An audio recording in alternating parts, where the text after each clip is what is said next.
ये है सर कि बाटा कंपनी का जूता पहनने वाला भी आज हवाई जहाज की टिकट नहीं खरीद पा रहा है। Economy class is no more economical sir. मैं आज इस सदन में बहस पे आने से पहले अपने फोन पर फ्लाइट के रेट चेक कर रहा था सर। अगर कल मुझे दिल्ली से बंबई जाना हो तो टिकट 14,000 रुपए की है, वन वे की सबसे सस्ती टिकट। दिल्ली से पटना जाना हो तो 12,000 रुपए की टिकट, दिल्ली से बैंगलोर जाना हो तो 16,000 रुपए की टिकट। और सर वो छोड़िए, संडे के दिन यानी कि परसों मैं अपने क्षेत्र पंजाब से दिल्ली आया, मोहाली एयरपोर्ट से चंडीगढ़ एयरपोर्ट से मैंने फ्लाइट ली और दिल्ली पहुंचा। उस फ्लाइट की टिकट 14,500 रुपए की थी। हम सांसदों को तो फ्लाइट की रिइंबर्समेंट मिल जाती है सर, आप उस आम नागरिक का सोचिए जो इस स्काई रॉकेटिंग एयर प्राइसेस से जूझ रहा है। और एक और दिलचस्प चीज है, एक ही सेक्टर की एक ही दिन की सेम एयरलाइन जो अलग अलग समय पर उड़ती है उसके भी रेट अलग है। आपको सुबह 10 बजे दिल्ली से बंबई जाना, उस एयरलाइन से उस तारीख पे आपको एक रेट मिलता है। 2 बजे की दोपहर की टिकट लेते हैं उसी एयरलाइन पे, उसी दिन पे वो उससे दोगुनी हो जाती है।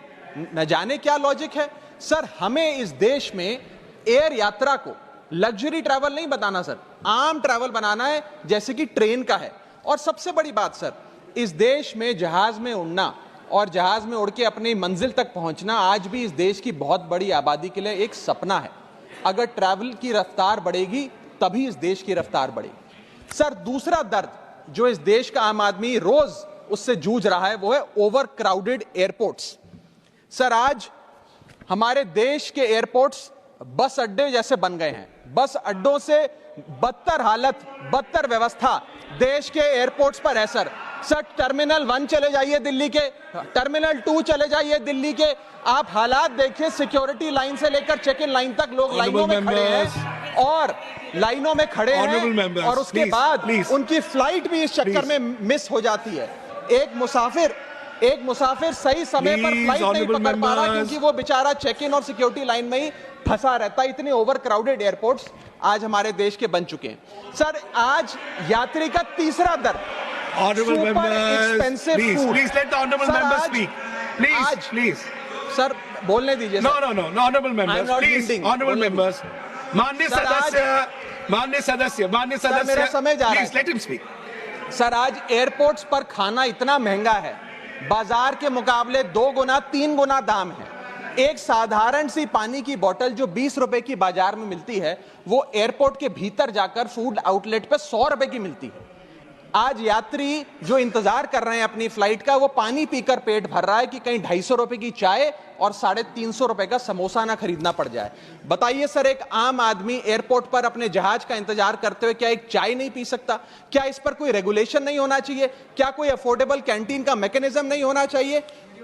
चौथा दर्द जो आज इस देश के आम यात्री को सर सहन करना पड़ रहा है वो है पुअर कनेक्टिविटी। आज इस देश के कई टूरिज्म स्पॉट्स पे, कई फेमस शहरों तक जहाज की यात्रा नहीं पहुंचती, फ्लाइट्स नहीं पहुंचती, एयरपोर्ट नहीं पहुंचती। कई शहर, अधिकतर शहर ऐसे हैं जहां पर एयरपोर्ट्स नहीं हैं। इंसान को जहाज लेकर, जहाज से उतरकर कई घंटों का बस का और गाड़ी का सफर तय कर अपनी मंजिल पे पहुंचना पड़ता है सर सरकार ने कहा कि मालदीव्स मत जाओ, लक्षद्वीप जाओ छुट्टी मनाने। मैं आपको आज का रेट बता रहा हूं सर। अगर आज मुझे दिल्ली से मालदीव जाना हो तो 17,000 रुपए की फ्लाइट है, लेकिन दिल्ली से लक्षद्वीप जाना हो तो 25,000 रुपए की फ्लाइट है सर। तो बताइए हम मालदीव जाएं कि लक्षद्वीप जाएं? सर चौथा दर्द जो आज पांचवा दर्द जो आज एक आम यात्री को महसूस करना पड़ रहा है वो है sir flight cancellation and delays. Sir एक आम नागरिक अपनी मंजिल पे, अपनी डेस्टिनेशन पे पहुंचने के लिए, जल्द पहुंचने के लिए कभी कभार ट्रेन यात्रा या बस या गाड़ी की यात्रा नहीं करता, वो महंगी टिकट खरीदता है। महंगी टिकट खरीद के अपनी मंजिल पे समय पे पहुंचना चाहता है। और कुछ ऐसे भी लोग हैं जो आर्थिक तौर पे सक्षम नहीं हैं, लेकिन आपातकालीन परिस्थितियों में, इमरजेंसी सिचुएशन में वो भी महंगी जहाज की टिकट खरीदकर जहाज की यात्रा करना चाहते हैं, अपनी मंजिल पे पहुंचना चाहते हैं। लेकिन क्या वो अपनी मंजिल पे समय पर पहुंच जा रहे हैं? निर्धारित समय से 3 से 4 घंटे लेट आज जहाज चलते हैं। और खास तौर पे छोटे शहरों के जो एयरपोर्ट्स हैं वहां पर तो मैक्सिमम डिलेज देखे गए हैं सर। 1 केजी अगर एक्सेस बैगेज हो जाए तो तो फ्लाइट आपसे हजारों रुपए का किराया वसूलती है, लेकिन कई घंटों के डिले के लिए क्या फ्लाइट हमें कॉम्पनसेट करती है? मैं आज माननीय मंत्री जी को कहना चाहूंगा कि कुछ ऐसा मैकेनिज्म बनाए कि हर घंटे के फ्लाइट के डिले के लिए एयरलाइन आम यात्री को कॉम्पनसेट करे, उसकी जेब में पैसा डाले। इसी के साथ साथ हर महीने एक चार्ट जारी होना चाहिए कि किस सेक्टर की कौन सी एयरलाइन ने कितने घंटे का डिले, किस सेक्टर की कौन सी एयरलाइन ने कितने घंटे का डिले यात्रियों को दिया। और इसी के साथ साथ सर, छठा दर्द जो आज के भारत देश के आम यात्री को महसूस करना पड़ रहा है सर, वो है लैक ऑफ अफोर्डेबल ऑप्शंस। जो अभी मेरे साथी भी बात कर रहे थे कि इस देश में 90% एयर ट्रैवल दो एयरलाइंस के पास है, 90% मार्केट शेयर दो एयरलाइंस के पास है।